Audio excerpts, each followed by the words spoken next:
Viewer discretion is advised. Now, for the worst head coach of all the coaches.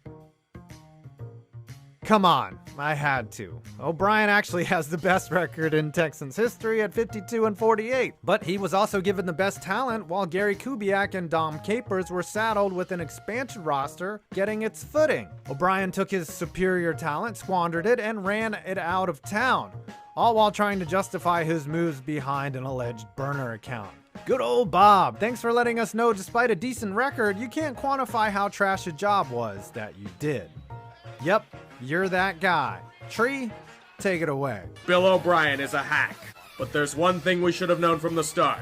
Bill O'Brien is a hack. This wouldn't be a problem, but remember, Bill O'Brien is a hack. And you want to know why? Because Bill O'Brien is a hack. Would have been nice to solve the issues in the secondary, but that won't happen. Why? Because Bill O'Brien is a hack. There was only one explanation for this, and you know what it is. Bill O'Brien is a hack. To no one's surprise, the Texans' worst home loss in team history came in their first year of their history, when human punching bag David Carr was surrounded by a first-year expansion team that ultimately went 4-12. The biggest surprise is that the 35-point beating was administered by the Bengals, the worst team in the league that season.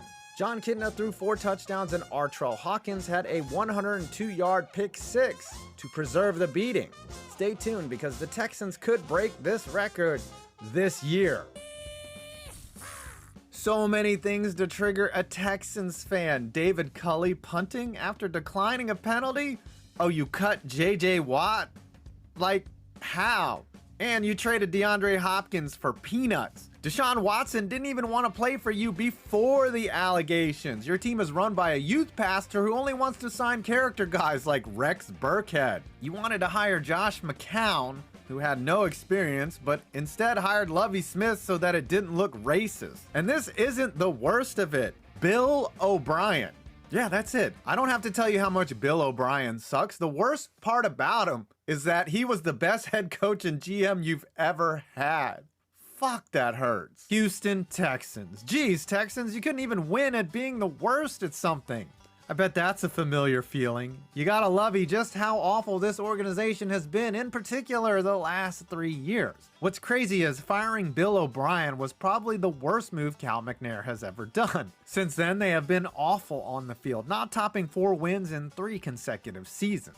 Oh, but Bob did do something productive. He traded Nuke Hopkins for David Johnson and a bag of peanuts. And J.J. Watt was cut. I mean, it was a cap-saving move, but what's indicative of how poorly run the Texans are is their recent coach turnover. They hired 2 minorities in a row, set them up for failure, and then fired them expeditiously. Why hire Lovie Smith for 1 year when you could have just kept David Culley? Their plan had been to bring in inexperienced Josh McCown because he sat next to Jack Easterby once in church, but they ended up firing Easterby. Now what? And that brings us to Deshaun Watson. Remember, the team was already at odds with Deshaun before the fingers in the butt stuff came out, and their hesitance to resolve that situation didn't necessarily cost them in terms of getting value on trading him, but that's because the next team on this list is run worse than the Texans. Bad organizational score for the Texans is 54. The Houston Texans. This team kicked off their franchise by ruining their very first draft pick and have not stopped since. He was the starter for 7 years but got hit so many times he was starting to think that the other team was his own. Since 2013, it's been a cacophony of some awful but familiar QB names. Ryan Fitzpatrick, Case Keenum, and they somehow gave Brock Osweiler a lot of money to have good hair and lose his job to Tom Savage. All seemed to be solved when the Texans did the right thing and drafted a QB with tremendous promise and athletic ability. His name? Oh, Deshaun Watson. People forget that Deshaun Watson wanted out of Houston before all the allegations. In fact, he very publicly demanded a trade months before FITB Gate broke. So who is to blame? Well, hiring a preacher to run your football operations is a good place to look. Letting Bill O'Brien make personnel moves, like trading a top 3 receiver for a bag of peanuts, also a bad look. Prior to all this malarkey, the Texans actually had consistency with Rick Smith as their GM for 12 years. Really, if you want to pin the blame on anything, it's the fact that they are an expansion franchise that got off on the wrong foot and never started walking properly. But now to a team that doesn't have that excuse. The Texans are another one-stadium team, having occupied only NRG since 2002 and likely staying there for a while. The structure is amazing and still well thought out. Tom? So that's another one where like the Texans don't own their own stadium. So like they have to go through a different company. And the 2 biggest tenants of that company are the Houston Texans and the Rodeo. Like the Rodeo brings in like 3.3 million people or some crazy number like that per year. It's wild. It is just a massive stadium. Like it is like just in terms of like you stand on the field and look up, there's a lot of real estate there. But I will say, because I tested this out, I went to the very top of that stadium. Legitimately every seat is amazing. There's no obstructed views, nothing like that. It is freaking gorgeous. There wasn't anything super flashy. There's like little Easter eggs. So they have like different bars on the concourse.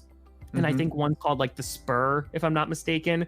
Gotcha. And you could always know where you are because if you look on the carpet, they'll have spurs. So you could be like, oh, I'm at the Spur bar. Just follow the carpet where it turns into spurs. And then like there's another bar that's called like, I'll just make it up, like called the Hat. And there's hats that are like on the carpet. So it's like kind of just like little things for like fan experience. It's pretty cool. Number 6, Toro. I'm ranking Toro high on this list simply for this clip of him beating the shit out of a Titans fan. Ooh, is that assault? Remember kids, violence is not the answer. He also has his own YouTube channel, so that has to win him points, right? Houston Texans. There's an argument that their first quarterback was their worst, but it's hard to blame David Carr for the mess he inherited as the first pick for an expansion team. I mean, he got hit more than Tyson Fury. Instead, we'll give this to Tom Savage, who had some pieces around him and won just 2 games and 9 starts over 4 years in Houston, paving the way for Groper Cleveland in 2017. Houston Texans, Chris Brown. There are just 10 kickers to choose from in Texans history, including running back Dare Ogunbowale,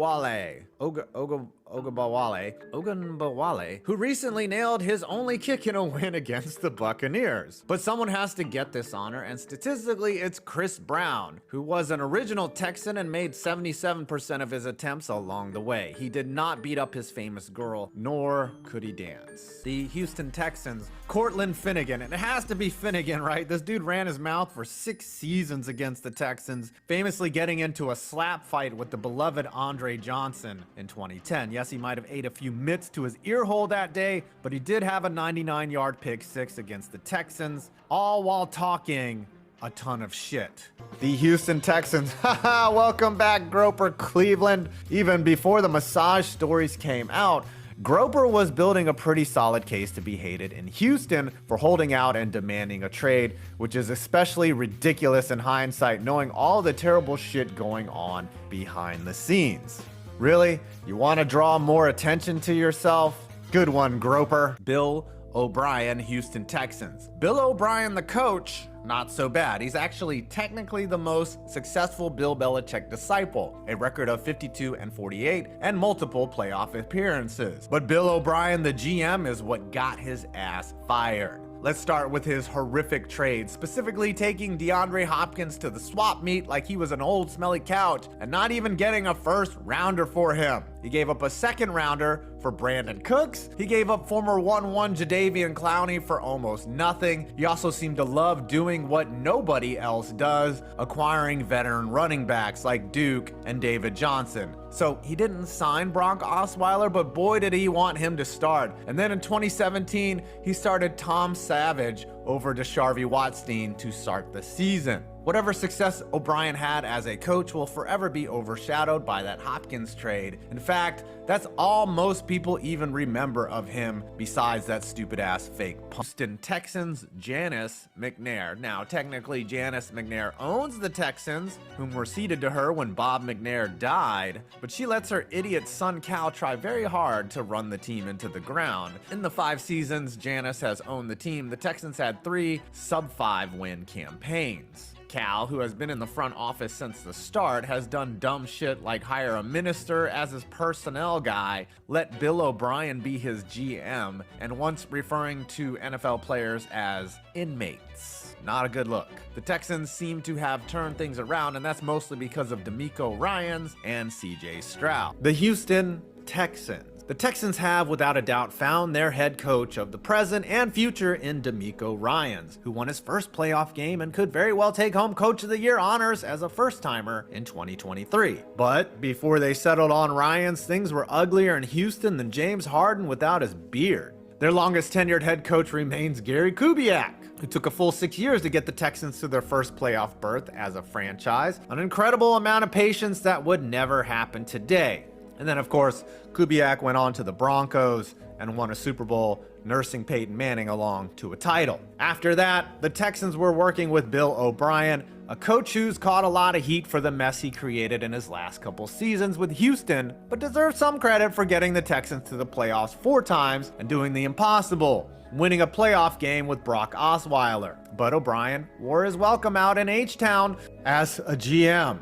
Then we went into the absolute abyss. Ideally, you're supposed to give head coaches more than a year to build their identity and implement their scheme if you want any hope of succeeding in the long run. But it was one and done, not just once, but twice for both David Culley and Lovie Smith, the latter of whom nearly fucked over the Texans with a Week 18 victory that lost them the first overall pick, unaware that the last-second halting of the tank would become the best thing that's ever happened to the Texans. In a very bizarre Jack Easterby fever dream, the Texans were grooming Josh McCown to become their head coach while he was still on the roster. Instead, because the optics looked bad, they hired Culley, and Easterby's vision to let McCown coach the team went up in flames when he and the Texans parted ways in October of 2022, and thus the team could begin making rational decisions once again, leading to their ascension as one of the most promising young teams in the NFL. The Texans, you know this one, DeAndre Hopkins for David Johnson and a bag of magic beans. This was one of the worst trades ever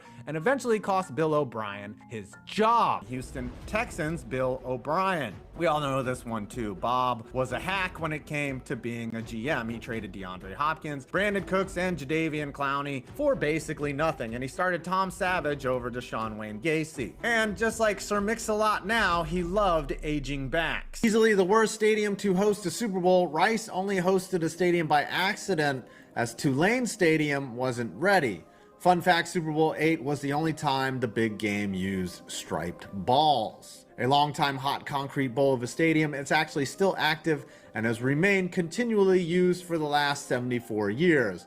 Just like your mom. Rice University is looking at options for replacement, and a renovation is well overdue at this time. Yes, 28-3 happened here. NRG has hosted 2 Super Bowls and could very well get a third in the future. It's hard to believe that this stadium is already 22 years old and the only one the Texans have ever known. Also, the first Super Bowl it hosted started the Patriots dynasty, so they have a lot of good luck there. It was a good game. Fucking Patriots, man. Houston Texans. Desharvie Watstein, aka Groper Cleveland, aka Deshaun Cosby, used to be looked at as a model citizen in the NFL. That was before an entire starting roster of an NFL team of women accused him of sexual misconduct and illegal touching during massage treatments in 2021. At first, his lawyers tried to say the Texans were smearing him, but that makes zero sense because he had requested a trade and that would have lowered his trade value, which it somehow didn't because the Browns are the dumbest fucking team in the league. The Texans were accused of keeping it quiet by the plaintiffs in the case. The case has since been settled because, well, everyone has a price. Mine is around $1 million.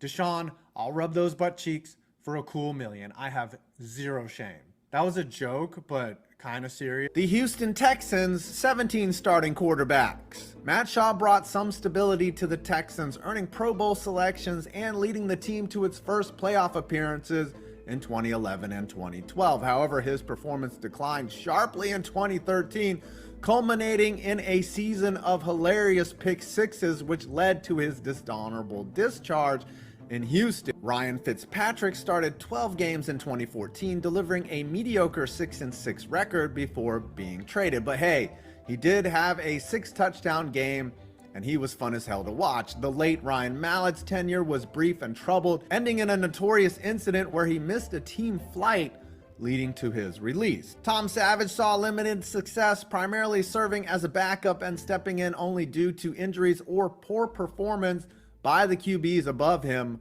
on the depth chart.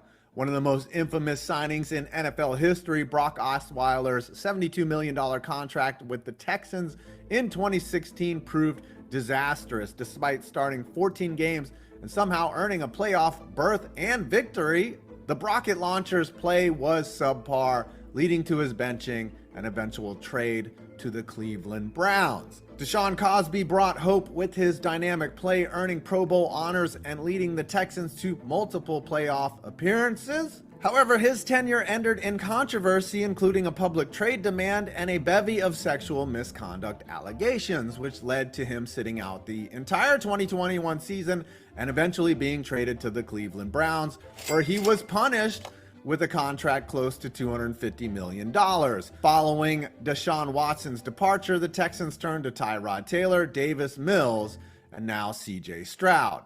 Taylor's tenure was short-lived due to injuries. Mills showed flashes of potential, but struggled with consistency, leading to the next man up. Stroud could be the lantern leading the Texans out of the cemetery, but we'll see. Houston Texans 2019.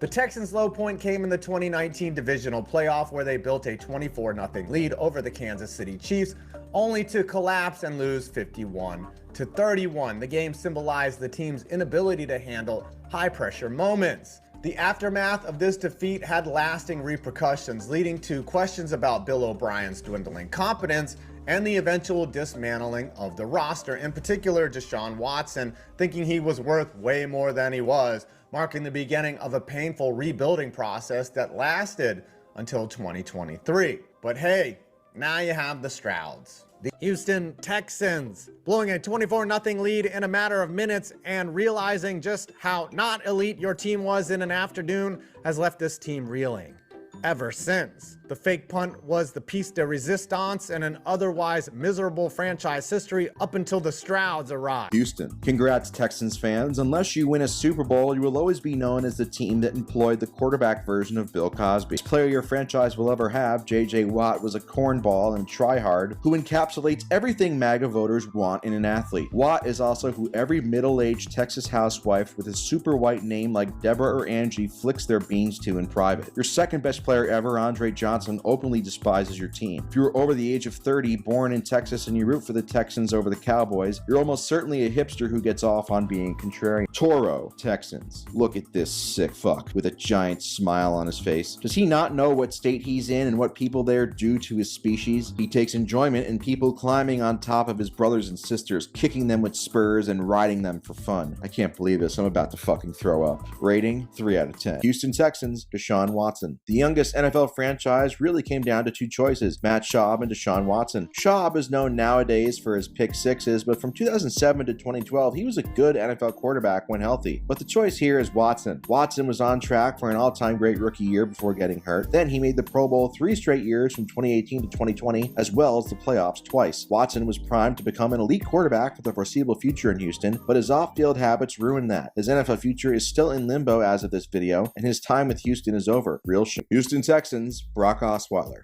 Yes, here is one most NFL fans will remember. The good old Brock Lobster parlayed a decent half season behind a legendary Super Bowl winning defense in 2015 into a massive contract with the QB-hungry Texans. In just 1 year with Houston, Osweiler was laughably bad, but thanks to Houston's elite defense, he somehow made the playoffs and even won a playoff game against Connor Cook. Then he got destroyed versus New England the next week and was traded to Cleveland. Handsome guy. Houston Texans, 2019 divisional round. Houston didn't make the playoffs until 2011, and whenever they've lost, it's mostly been expected. So I went with the 2019 divisional round where they had a 24-0 lead early on Kansas City before being outscored 51-7 the rest of the way. KC was favored to win, but I think everybody watching had serious doubts once they went down 24. But Patrick Mahomes went Super Saiyan and the rest was history. This was the last playoff game family-friendly quarterback Deshaun Watson played for Houston. Houston Texans, Deshaun Watson. Watson is easily the best quarterback the Texans ever had. Some of that is the team only being around for 20 years, and some of it is because of Watson's rare talent. But Watson's talent and stats don't really matter anymore. Putting aside how he won just one playoff game in 4 years, whenever somebody thinks of Watson, it won't be because of the great plays he made on the field with Houston. It will be how he disgraced himself and the franchise by being a sicko off the field. In the end, Watson ended up doing way more harm than good, and no amount of talent can justify that. Houston Texans. Texans fans, I know you probably feel immune to getting pissed off since everybody knows your team sucks and you have almost no good players, and it must feel kinda nice to not have any expectations every week. The mindset of, if we lose it was expected, but if we win it was a pleasant surprise sounds cool on the surface, but I'm here to tell you right now that that is actually the worst possible way to experience sport. Your team has never really been good, you've never even made an AFC Championship game as a matter of fact, and now your team is going to be terrible for the foreseeable future. Despite all your time invested in rooting for this team, you'll end up having no real memories to cherish about them as your life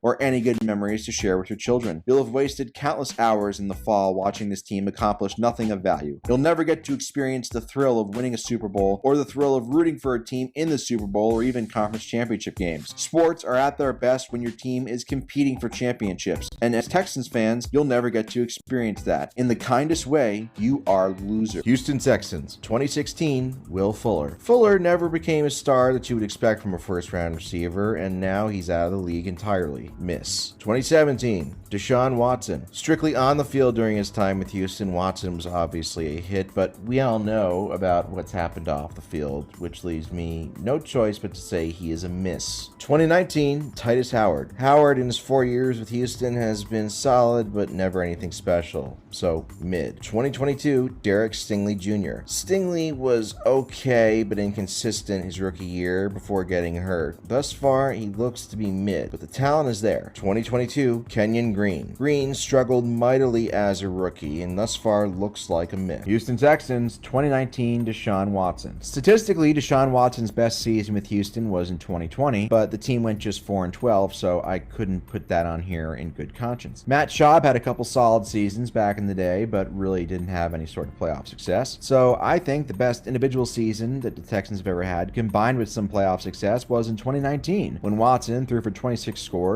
ran for 7 more, and led the team to a 10-6 record, while also winning a playoff game before they famously took a 24-0 lead against Kansas City in the divisional round before getting outscored 51-7 the remainder of the game. I'm sure Watson wishes that he was still most remembered for getting outscored 51-7 at one point in a playoff game, but things change pretty quickly. Houston Texans, the youngest franchise in the league, no offense to Wander Franco. It's going to be pretty impossible for me to top my Texans segment from last year's video, but the sentiment remains the same. Your team sucks, your team has mostly always sucked besides when you had a sexual predator as your quarterback, and your team will continue to suck for the foreseeable future. CJ Stroud is going to be a massive draft bust strictly because he went to Ohio State, and his face annoys me since he always looks like he's about to cry. The only thing I can say to Texans fans is, do you think that you're cool being contrarians? Why the hell would any person who wasn't born specifically in Houston, Texas, root for a Texas-based NFL team that's not the Cowboys? You're like the edgy chick in school growing up who wore a choker and had red, green, purple hair and didn't shave her armpits. Was that too specific? Maybe, maybe not. But it accurately describes Texans fans. You're all weirdos who will never get to experience success and you will die unfulfilled. And oh yeah, the Astros 2022 World Series title doesn't make their 2017 title any less. Houston Texans. This one's pretty easy. The name Texans is obviously a reference to the state of Texas, and Texas has voted Republican in I don't know how many consecutive presidential elections, and this is obviously extremely offensive to liberals and people who are not Republicans, and I really think that they should change the name and become less of a partisan political name, and they should really think about liberal people's feelings, because that's what's really important. Houston Texans, Kevin Johnson. Still remaining with the defensive backs, Johnson was selected 16th overall in 2015 by Houston, and what did Houston get out of him? Well, they got 35 games, 18 starts, and just 1 interception in those 4 seasons. After his 4 seasons in Houston, when they gave up on him, he bounced around with Buffalo and Cleveland for a couple years before washing out of the league for good after the 2020 season. Houston probably could have used a guy like Marcus Peters, who was selected 2 picks later in the draft instead. Houston Texans, D'Amico Ryans. D'Amico Ryans' first year as head coach really could not have gone any better, taking over what everybody thought was the worst team in the league and going 10-7, winning the division and a playoff game, and also finding a franchise quarterback in CJ Stroud. Now Stroud and Ryans are most likely going to be tied at the hip, so as long as Stroud is there putting up numbers and winning games, Ryans will be the head coach. Although you never know with the Texans. Remember, they did have, I think, 3 different coaches in 3 years before settling on Ryans, and maybe the Texans jumped too quickly ahead in their rebuild process, and now they're going to come back down to earth. We don't know that yet. We're going to find out in the field. But so far, as of this moment, right now, D'Amico Ryans probably a 0.5 out of 5 on the hot seat ranking scale. Houston Texans, C.J. Stroud. He was one of the best rookie quarterbacks of all time and was really one of the few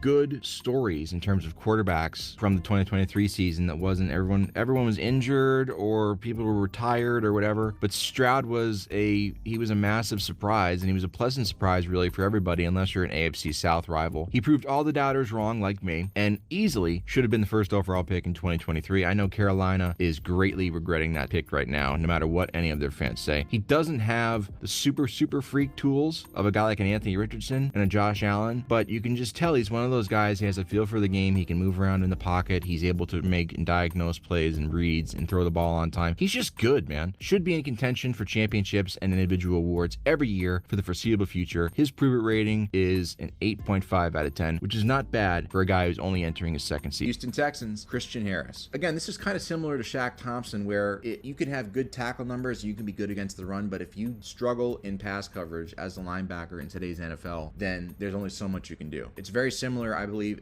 like it is to the NBA, where if you're a traditional center that can't shoot threes, you can have great post moves and you can shoot a high percentage, like Jahlil Okafor is a great example. But if you can't switch on defense, if you can't spread the floor on offense in today's NBA, you're not going to last very long. So you look at Christian Harris, in both of his 2 seasons, his first few years, quarterbacks have completed over 70% of their passes when targeting him. Quarterbacks last year had a passer rating of 98 when targeting him. So he's a guy, and again, he's not a bad player. He's still young. He can still get better.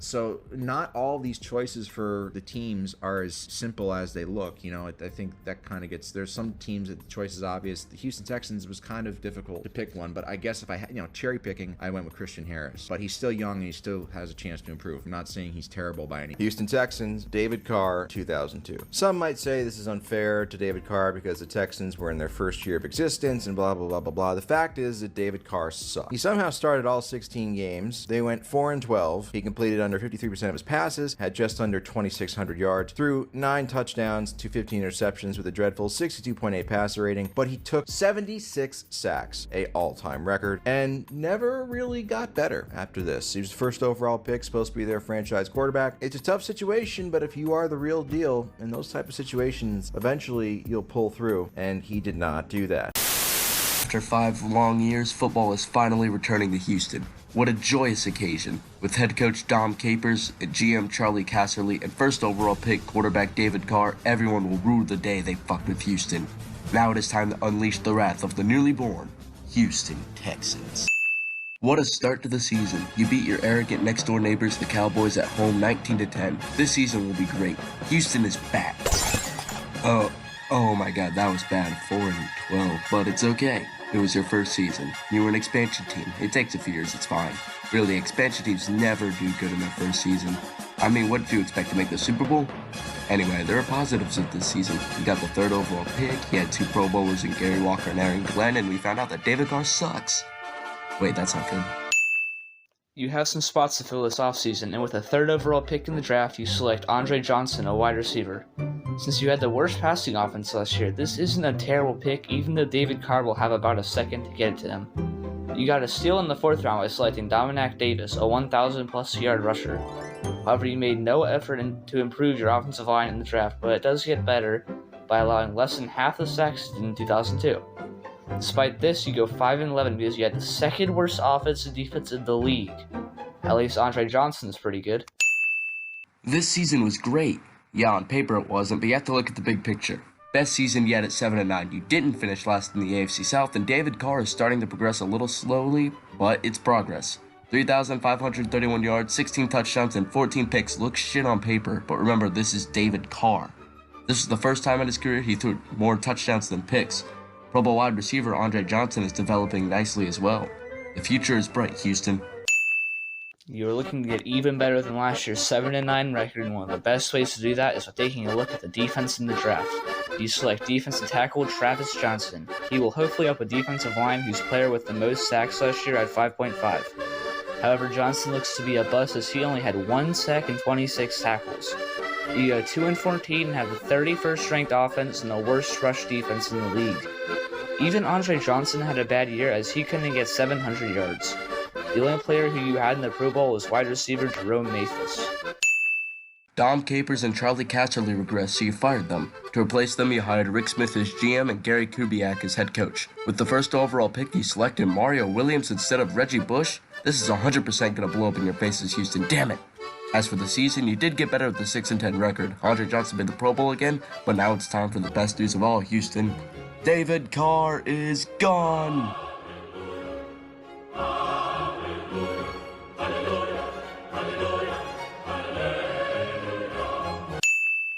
Some big moves were made this offseason. David Carr is finally gone and you traded for Matt Schwab. You also got Amon Green and cut your all-time leading rusher Dominic Williams. Your best draft pick was wide receiver Jacoby Jones, but your number 10 overall selection, Amobi Okoye, was not as dominant as expected. It doesn't help that Patrick Willis was the next pick either. You do go 8-8, which is your first non-losing season. Congratulations! However, if you want to make a playoff push, some work is definitely needed. In the first round, you drafted offensive tackle Dwayne Brown from Virginia Tech. You started out the season 0-4, but managed to bounce back and finish 8-8 and third in the South. Matt Schaub did alright, and you have a franchise record of 3 Pro Bowlers in Mario Williams, tight end Owen Daniels, and of course Andre Johnson. Not bad at all, Houston. In the offseason, you lose Amon Green and don't pick up many new players of note. However, in the draft, you select 3 future Pro Bowlers, including Brian Cushing. You also picked up undrafted free agent Arian Foster at running back, who will eventually provide massive support for a lackluster running game. You are able to close out the season with 4 straight wins but barely miss the playoffs. However, you get your first winning record. Congratulations, it's about time. There's something different about this year, Texans. You have playoff expectations. Go make Houston proud. In the draft, you got defensive back Kareem Jackson from Alabama. I'm sure he'll thrive. What a start. 4-2 at the bye week in week 7. Keep your foot on the gas, Texans. What in the actual fuck happened? You started out 4-2 to finish 6-10? What the fuck is wrong with you? Congratulations, Houston. You get the award for biggest disappointment of the year. Now get the fuck out. In the draft, you select the man who will be one of, if not the most dominant defensive player for the next several years, J.J. Watt. You start out 3-3 but end up 10-6 and appear in the playoffs for the first time. You are able to make quick work of the Bengals but lose to the Ravens in the divisional. Yet, not fucking scoring in the second half rarely helps. At least now you can be considered a legitimate team. With a better passing offense, you could be going places. My god. You finally have some Super Bowl aspirations. First in the South at 12-4. Matt Schaub throwing for 4,008 yards, 22 touchdowns and only 4 picks. J.J. Watt with 20.5 sacks and 9 Pro Bowlers and Matt Schaub, J.J. Watt, Arian Foster, Owen Daniels, Andre Johnson, Dwayne Brown, Wade Smith, Chris Myers, and Jonathan Joseph. You face the Bengals in the wild card round again, and this time they put up a fight, but in the end you win 19-13. Now you've got Tom Brady and the New England Patriots in the divisional round. This is your moment, Houston. Alright, you're down 17-13 at half, but it's not over yet. You got this. Really? 0 points in the third quarter and you gave up 14, and then you let up 10 points in the fourth? No, I don't care that you put up 15 in the fourth as well. You got stomped. But maybe I'm getting a bit ahead of myself here. It was Brady and the Patriots, and this was your best season ever nonetheless. Just get better next year, boys. There is massive hype for this season. In the draft, you're able to get future Pro Bowler DeAndre Hopkins. The season starts off great at 2-0, but in week 3 against Baltimore, you begin your 14 fucking game losing streak. Schwab didn't even throw over 2,500 yards, and Foster barely got over 500. Truly one of the most disappointing seasons ever. You hired Bill O'Brien as your new head coach and got a stud in Jadeveon Clowney with the first overall pick. You had a nice 3-1 start on paper, but once you had to play real teams, things started to decline. Still finished at 9-7 though, and second in the South. 3 Pro Bowlers in Foster, Watt, and Brown. All you really need is a quarterback to tie everything together. Keep it up, Houston. You start off the year by taking the major bust cornerback Kevin Johnson 15th overall. You did kind of hit on your second round pick by drafting linebacker Bernardic McKinney, who will eventually make the Pro Bowl but only played for you for 5 years. At the bye week, you are at a disappointing 3-5, but turn on the burners at the end to go on a 6-2 stretch. Then you're in the playoffs now against the Chiefs, and it's your time to shine. You get off to a great start as you allow a 106-yard kick return touchdown. Great fucking job. Kansas City absolutely owns you for the rest of the game and wins 30-0. It didn't help that Hoyer threw 4 picks either. This is a huge step up. 3 AP All-Pro defenders, a division title at 9-7, and you are one of the few, if not the only team to make the playoffs with a quarterback who can't throw a fucking football. This is a huge accomplishment. You beat the Raiders in the wild card round 2, however they were without Derek Carr, but who cares, a win is a win. You're in the divisional round against the Patriots again. Now go get your revenge. Instead, you live up to tradition and you get fucking stomped. You finally decide to remove the thorn in your side that is the quarterback department. In the draft, I selected Clemson quarterback Deshaun Watson, who quickly begins by setting rookie records. However, his rookie campaign will unfortunately be cut short with a torn ACL. Obviously, without a star quarterback, you flounder and struggle to put forth anything that would be considered football onto the field. You finish at an abysmal 4-12. You fired Rick Smith and replaced him with Brian Gaine. There was an immediate turnaround as you went 11-5 and won the South. You had 6 Pro Bowlers and 2 of them were AP All-Pros. However, there was a bit of sad news. Your owner, Bob McNair, died during the season. His memory will live in the city of Houston forever. Now go and win it for Bob. Texans, what the fuck was that?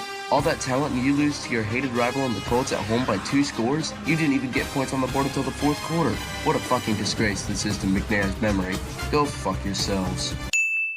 In the offseason, you trade for Laramie Tunsil, but give away Clowney for a 3rd rounder and 2 players. You do get your second 10-plus win season under Bill O'Brien and advance to the playoffs where you take care of business against the Bills in the wild card. You will go up against the Chiefs in the divisional, and after the first quarter, you are 21-0 and feeling confident. Clearly too confident because everything productive for your team immediately halts. And at halftime, you are somehow fucking losing, 28-24. You are never able to get back onto your feet and are a massive embarrassment to Houston. No, the United States, no, the entire sport. Alright, that was bullshit, but now it's time to begin the Texans revenge tour. Everything starts in the offseason, so it'll be interesting to see what you do. Especially since you don't have a first-round pick, and... What's this? Oh, you made a big trade with the Cardinals. Alright, let's see what you did. Just gotta open up ESPN and... What in the actual fuck? You traded Hopkins? Let me say this slowly. The Texans traded multi-time Pro Bowler, an AP All-Pro, and one of the best receivers in the league. That would be bad enough on its own, but you know what else? You traded him for David Johnson! How is this even real? Bill O'Brien had to be on astronomical levels of crack to do something like this. And it only gets worse. O'Brien is still your coach and GM heading into the season. Houston, we have a massive problem. Alright, so let's see how this season is going so far. Okay, so first 0-4 start since 2008. Cannabis in the locker room. Deshaun Watson running for his goddamn life every game. And wouldn't you know it, Bill O'Brien is finally fired. Too little, way too fucking late, Texans. Enjoy your 4-12 season, idiots. Wow, you haven't even stepped onto the field and you are already fucked. J.J. Watt leaves for Arizona and Deshaun Watson decides not to play because of management and 22 other reasons. After Tyrod Taylor is injured in Week 2, the Reigns go to rookie 3rd-round quarterback Davis Mills. Despite his team going 3-12 to finish the season, he definitely exceeded expectations. You finish off 4-13 and have massive uncertainty about Deshaun Watson's future on the team. David Culley was fired after a horrible season, so you bring in Lovie Smith as a replacement. The only thing people care about is what you're going to do with Watson. After so much negotiations, you finally exile him off to the Cleveland Browns in exchange for first-round picks for the next 5 years. You're finally free, Houston. Congratulations, you've won something. You can't go wrong in the draft considering the PFF has you listed as needing every position in their mock drafts. You selected Derek Stingley from LSU and Kenyon Green from Texas A&M. Good picks, but again, literally anything would have been. This year, you've decided to roll with Davis Mills, and he definitely earned it after last year. So now, with a new head coach and a decent draft and Watson gone, you finally focus on football. Of course this would happen. This team is cursed, your friends will never experience joy, and you're eternally fucked. Have a nice life.